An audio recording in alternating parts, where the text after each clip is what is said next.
You see, what we're getting from the media is what we're supposed to be told, the panic and the hype and all the information about the war and so on. But what they don't tell you are the other things that are happening. See, total war has been carried out on the population of the world for years now. With inoculations, that was all part of it too. That helps dumb us down, makes us sick, to reduce the population. It destroys the immune system. And for 10 years solid now, they've been spraying the planet with aerial spraying almost every morning, altering the weather. So they're using a lot of hidden weaponry. That came out from the silent weapons agenda. And just recently, Alan, it's now the government's admitted they're altering the atmosphere. They're doing other tests. Hundreds of universities and agencies are involved. So they've come out in mainstream papers the last few months and just calmly announced it. Yes, after the fact, they've been doing it for years. So we're being attacked. The world is being attacked through our food supply. It's all been altered as well. And you don't get big secret organizations coming together from biowarfare industries to make better carrots or potatoes. That there's something else going on here. And we know for a fact that cancers, for instance, of the stomach is skyrocketing. And that's what they showed when even rats and mice were tested with the GMO vegetables and so on. I want to tell the police and military, all of you that serve the system, FBI agents, laugh all you want. When you're putting your kid in a coffin, it's not a joke. They are killing us. 1 in 33 with cancer to 1 in 2 males and 1 in 3 females. That's right. Dubai and Switzerland appear to be, and also the Cook Islands and a few other places, the redoubts, the keeps, the strongholds. And I've had elitists tell me this, so that when they set up the police state in the next decade or so, then they can have the controlled bioweapons releases that will kill the majority of us. And folks, we've been right about everything else.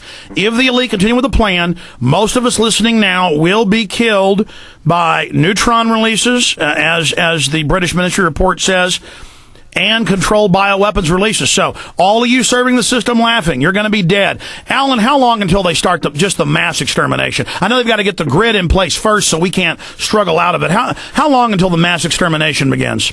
I don't think it'll be much more than a couple of years. Once the 2010 is a big time, that's when the last signature for the total integration of the Americas takes place is 2010. By 2012, they want the United Nations to be raised up to its status as world government in charge of the 3 trading blocks of the world, which will then become almost like colonies. That's what it will be under the United Nations. So they must start taking down the population through disease, war, and every other means possible. This is what they call the 100 years of chaos that they've talked about for centuries and centuries. It would take 100 years to take down a civilization, to reduce it, to train the young to come up into the new system as obedient servants who truly believe in it. And then at the end, they hope to have their technological utopia. They always talk about utopia. Yeah. As I say, you have to go back into the history. Now, the Fabian Society was a branch of this amalgamation of organizations that were all set up with specialized areas to be active in. And the Fabian Society, if you read H.G. Wells, he was also a founder member of the Fabian Society. He was also a member of the public relations, a PR man for the British intelligence organizations that were under royalty. And the Fabian Society were really deeply into eugenics. If you read through their writings, they're widely available. And they're one of the main instruments behind this. Their job was to get the average person, ordinary people, to truly believe in this change and work towards it.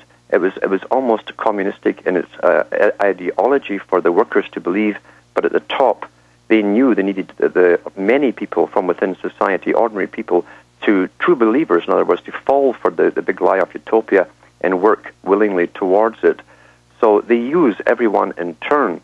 It's the same as the communist system. They had one set of propaganda for the mass man, one for the bureaucracy, and one for the Politburo, different agendas. This is the same kind of thing that goes on here. So all those who fall for, we're going to walk into a brave new utopia, all of us together, and I deserve to be there because I'm special. That's right. Most of the minions of this are like, it's going to be a beautiful utopia, no more work and love, but there'll have to be a lot of, crushing people to get that utopia, and then no more wars.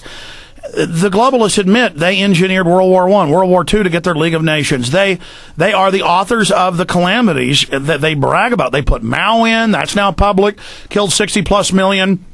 And that was all dress rehearsal for this. Alan Watt, how do we turn this around? I mean, I do see people waking up. But the sheer horror of it, they're only waking up to the state is bad, the government's bad, the elites are bad, that there's corruption. I don't think, I mean, a lot of people just can't deal with the fact that race-specific bioweapons are ready, that the eugenicists run everything, and that all these top professors give speeches about killing everybody, and they get standing ovations like Pianka at the Texas Academy of Sciences, and on the news, they're crying, kill everyone, yes, oh God, it's so beautiful. And then you go to Pianka's website, and he's in there saying, I love Lucifer, on the official UT website, in white robes, as a Druid priest. I mean, it is of Lucifer, and it's out in the open, and they're crying and worshiping. But I mean, you're seeing a lot of them don't know that they're not going forward. A lot of these professors, Pianka says, I know me and my family will soon be dead.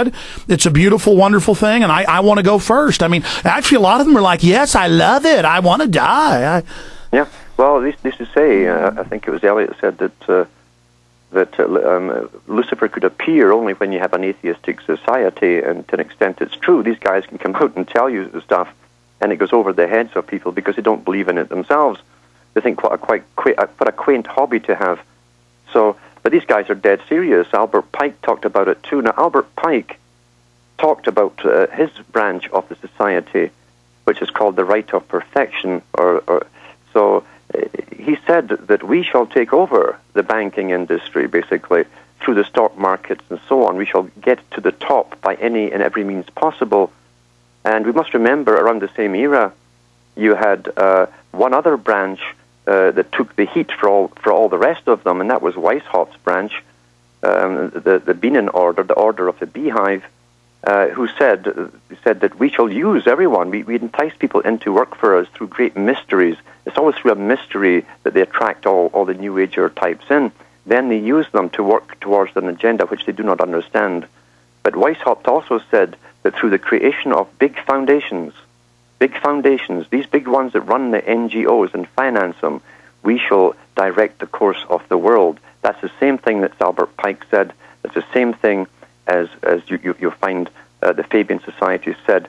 The big foundations are a parallel government intertwined with the Royal Institute of International Affairs that was set up to bring in world government using the British Empire as a base and America to take over the running of the empire. That was done in the time of Kipling. He wrote about it quite openly.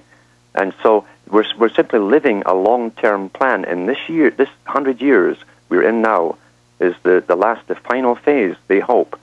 Now, we have been under attack, as I say, since the 1950s. The sterility rate has plummeted.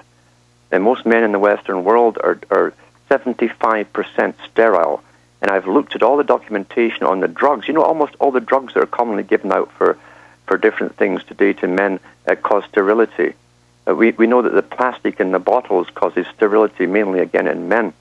This is an intentional thing. They knew this back in the 1930s when they were testing plastic out with animals and humans, and they were still doing it today.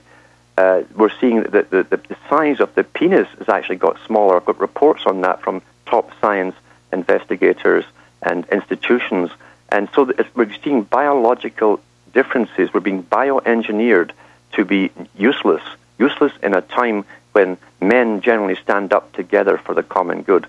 This is intentional. So this war has been going on for a long time, very covertly, but very deliberate, and there are no accidents when it comes to these kind of and we go back to Cecil Rhodes. It's all stated. He's given Rhodesia. He's worth billions of dollars in money then. He sets up a system to set up covert British Empire operations.